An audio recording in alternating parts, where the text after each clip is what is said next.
guys, welcome back to Nisus Nation. We have a very special show for you tonight. So we are here literally, what time is it? Around 9:33 at night, cooking barbecue. We're at the Viserys conference here in Chattanooga, Tennessee. And I'm here with Harry and John, and they've been cooking barbecue all day. So speaking of barbecue, how do you think barbecue and pest control just go together like a hand in hand?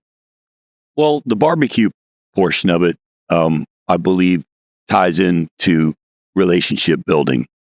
And in business, we all know relationships are key.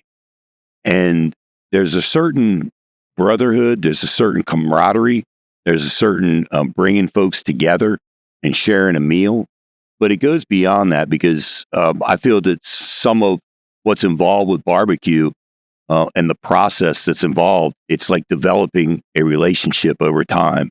It's not something that you're going to get to immediately. And really, it's worth the wait. And when you have long-standing relationships, they develop over time, just like meat renders over time, and the flavors develop. And if you rush it, or if you try to take shortcuts, then it's really obvious. Barbecue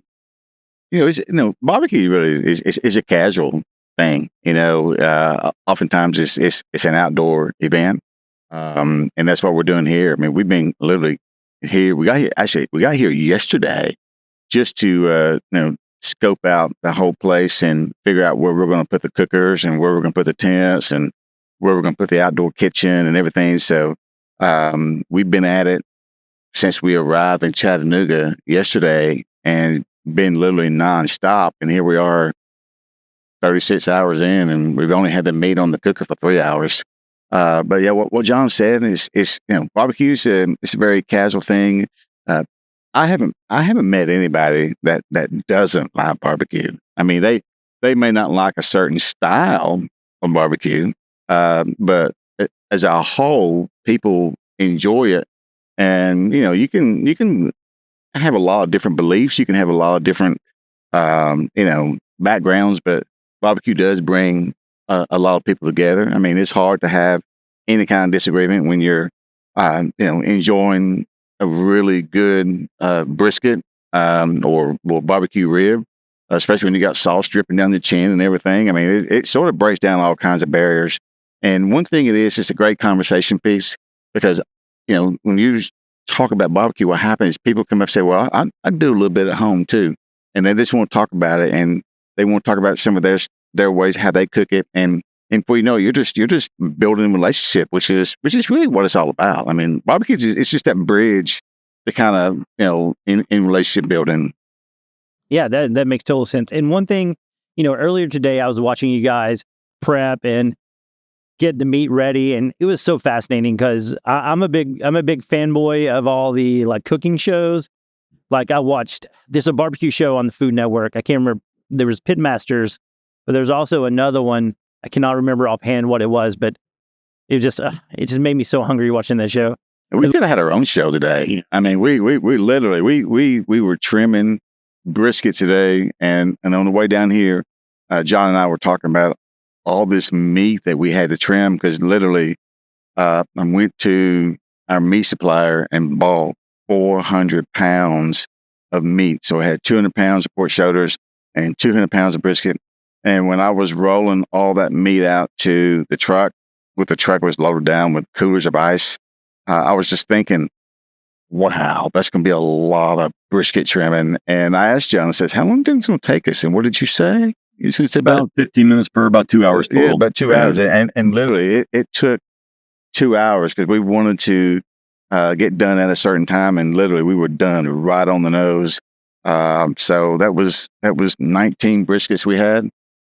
So that's quite an undertaking, but it's going to be good. And the smokers are rolling right now, and we're just waiting and seeing what happens. That's all we're doing. Brisket's so rewarding. Yeah. Brisket is probably one of the hardest meats to cook, and it requires the most patience.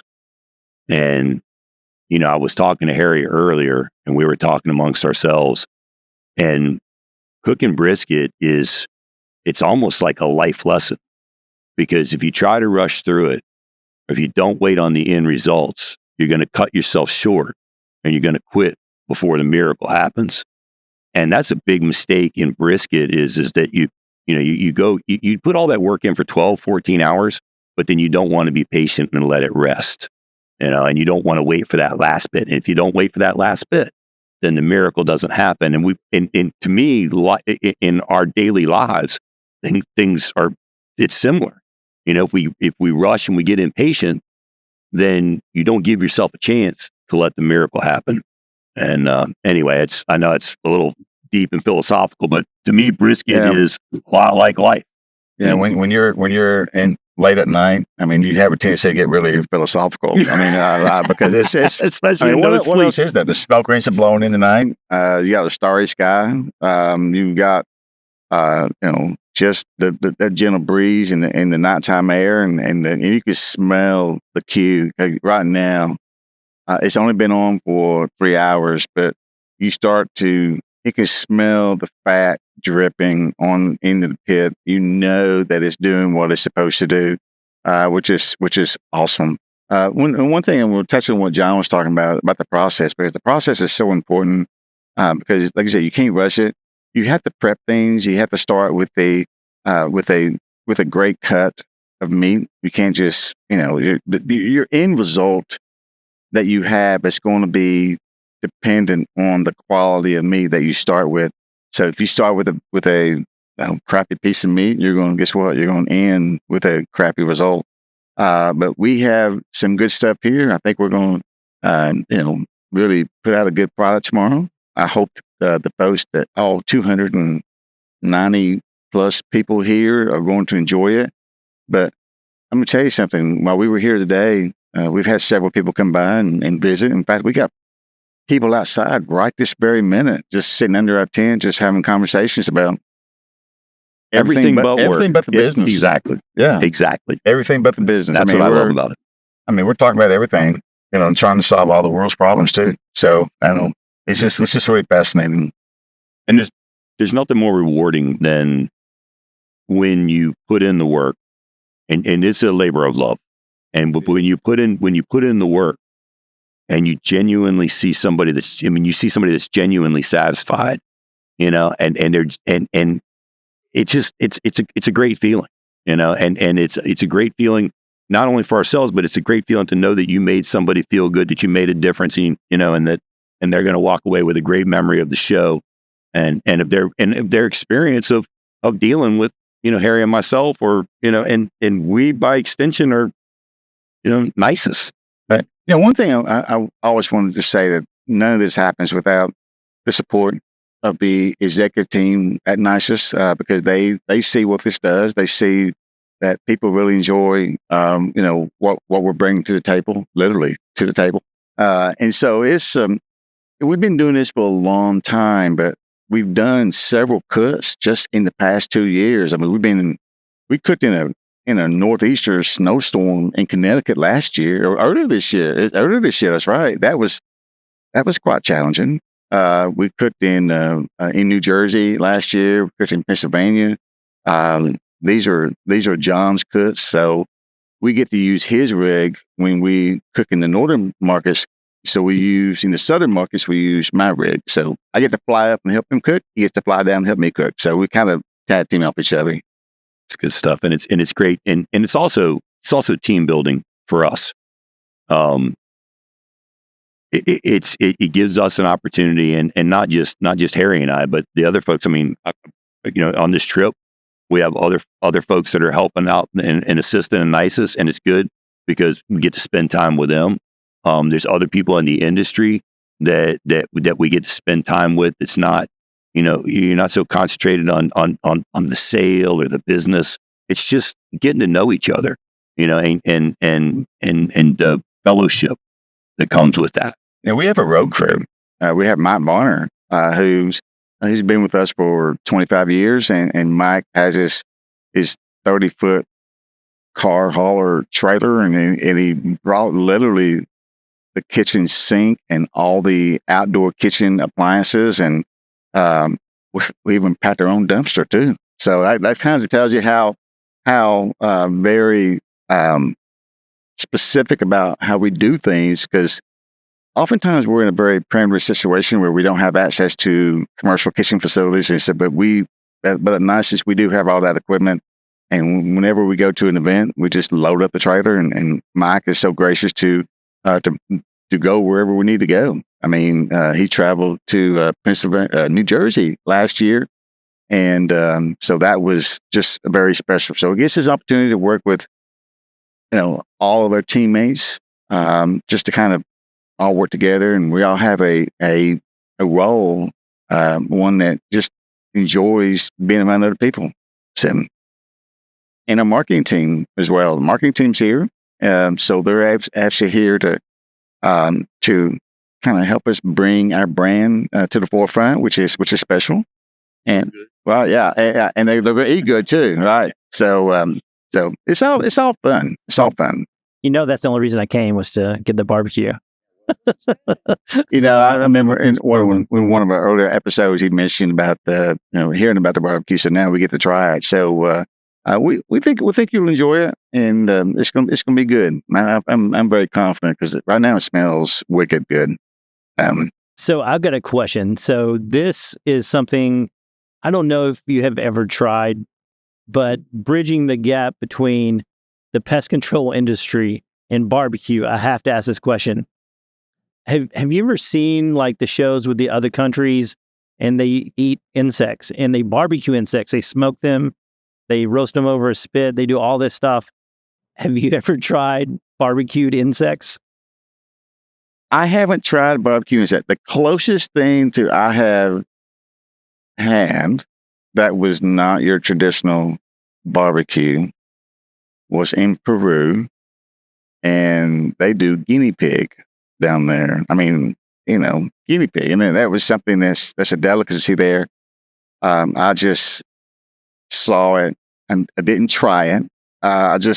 Because I had a guinea pig as a kid, and it just didn't look. I mean, I love cooking pigs, but not a guinea pig. Okay, so I'm not had any barbecued insects. Although I did eat a chocolate covered cricket one time, so that's pretty good. I saw some American roaches in a switch box one time that got cooked. That's about the closest So that sounds. So, like walking around today, it just seems like, even though these are different companies in the pest control world, it just seems like everyone is kind of unified. Everyone's talking to you, like there's a whole camaraderie in this industry. Camaraderie is great. I mean, even among the other manufacturers here, because we all know each other. All right. Of course, I've been with Nisus for quite a long time, and I've seen all of these manufacturer reps for years. So we've known each other for so long, and so it is a camaraderie, and the fact that you're here at this conference, which is a really cool event. We have 30 plus suppliers here. Everybody knows everybody. Everybody gets along, and they smell the barbecue when they were coming in here, setting everything up. So of course they want to find out what's going on. So yeah, it's great. Yeah, man. So now I kind of want to transition a little bit, and let's talk about barbecue. So what is your favorite part of the process of making barbecue? Let's start with Harry. The favorite part of the process, actually, it's the actual cooking part of it, and the waiting game.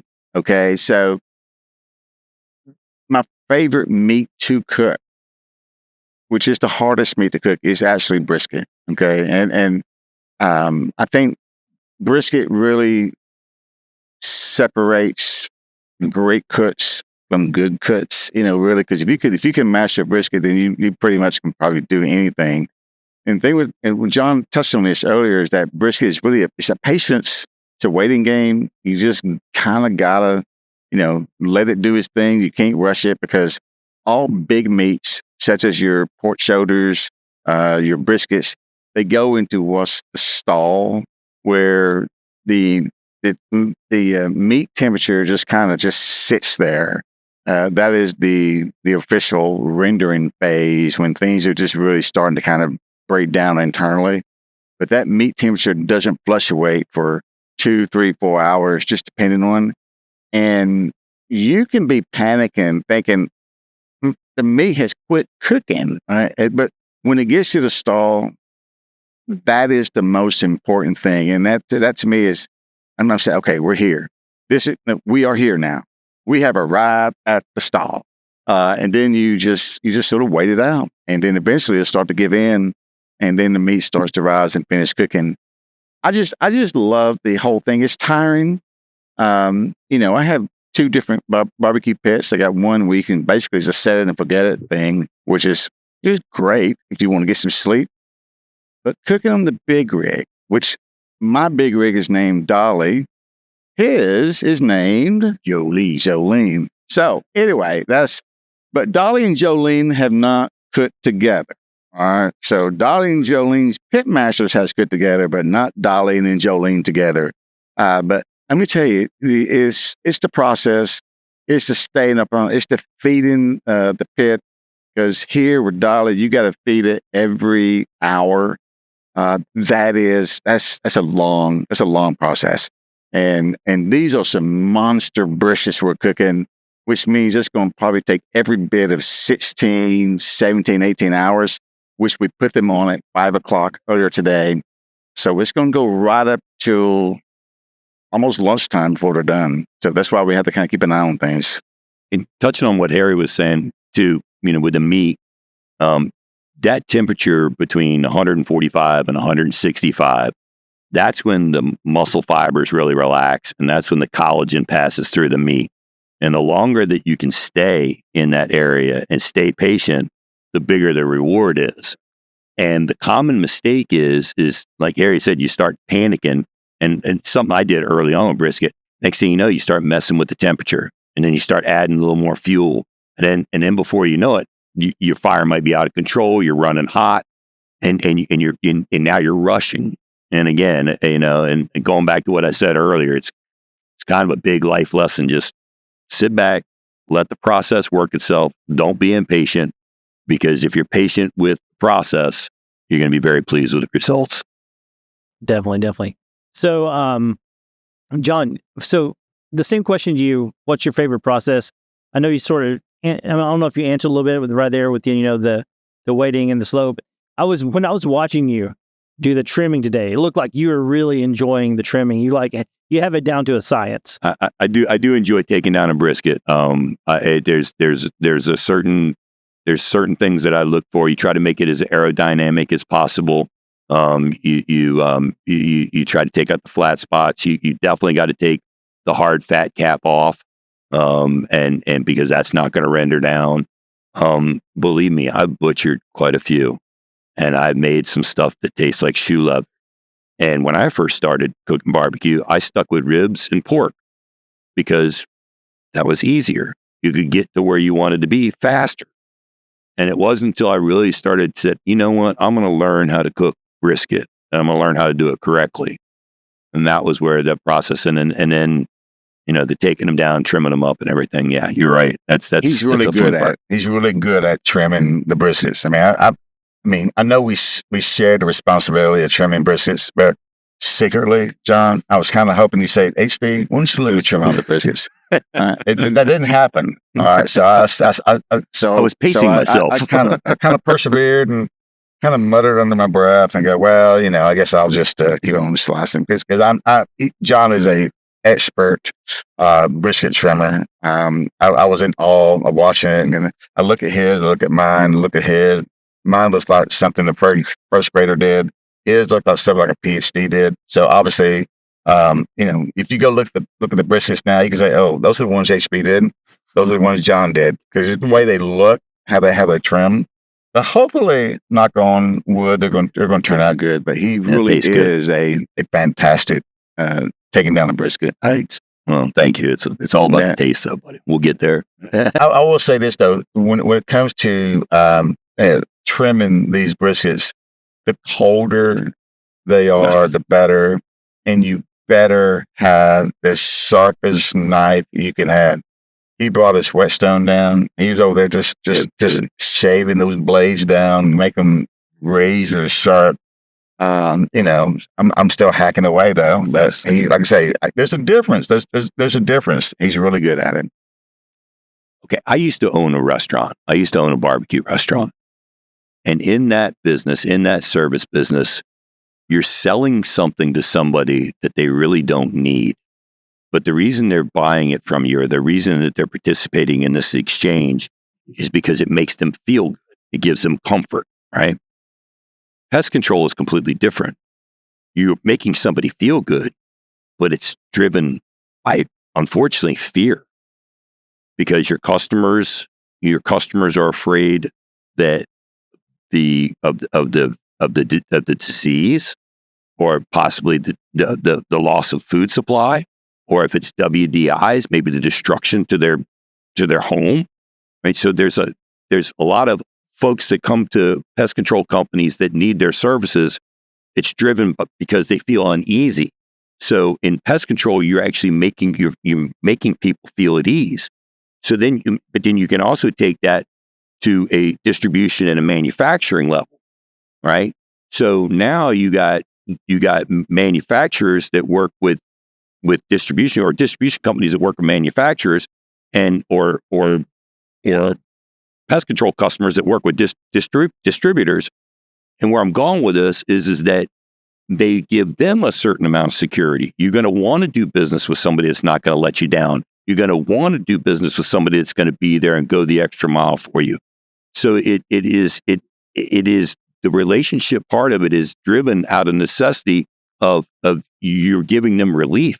You're giving them a sense of security, whether it's the distributor to make sure that the pest control operator gets their supplies on time, or whether it's the pest control operator that goes and delivers the service to make the end user feel better, or whether it's the manufacturer that's manufacturing in a consistent and reliable manner and giving products that not only work, but that are also eco-sustainable and also do a lot of other things. So in that way, I really do feel that pest control is a relationship business, because pest control really is built on feelings. So, sorry. No. That's awesome. I mean, that is like, I mean, it's so true. So, I mean, it seriously is. I never thought about it like that. And the pest control business is really, it's very much a people business. They're dealing with the general public. I spent many times, visiting pest control companies over the years, and having relationships with them is very rewarding. They become your friends. They're almost like family in a way. They'll, when you talk about the barbecue thing, every Thanksgiving, yeah, without fail, every Thanksgiving, I get text messages a week before Thanksgiving saying, HB, I am smoking a turkey. What is a foolproof method? I mean, I need something that's going to really make this turkey great. Well, that's kind of I'll give you a recipe, and can you follow a recipe? Can you execute it? I mean, anybody can read a recipe, but can you execute what the recipe is suggesting? That's the hard part.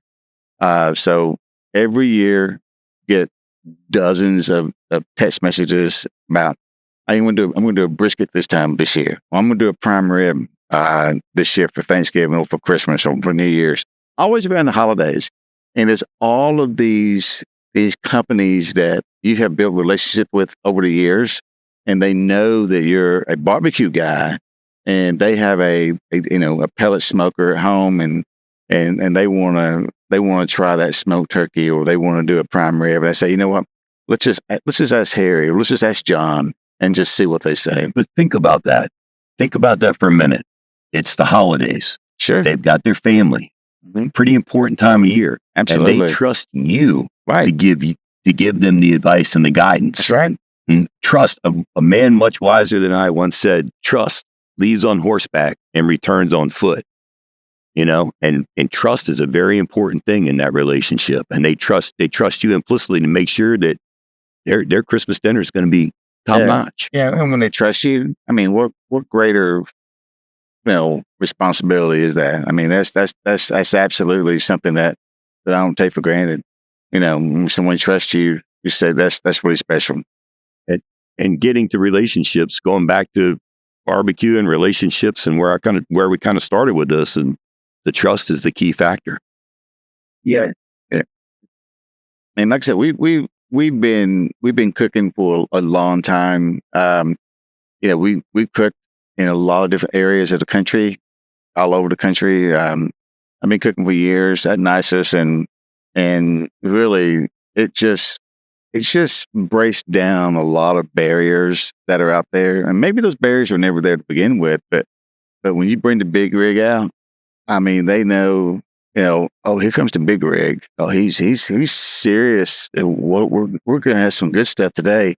Well, then that's very, it's special. We're going to have a good time. We're bringing this to you because we want to just do something for you. All right. It's without respecting anything in return.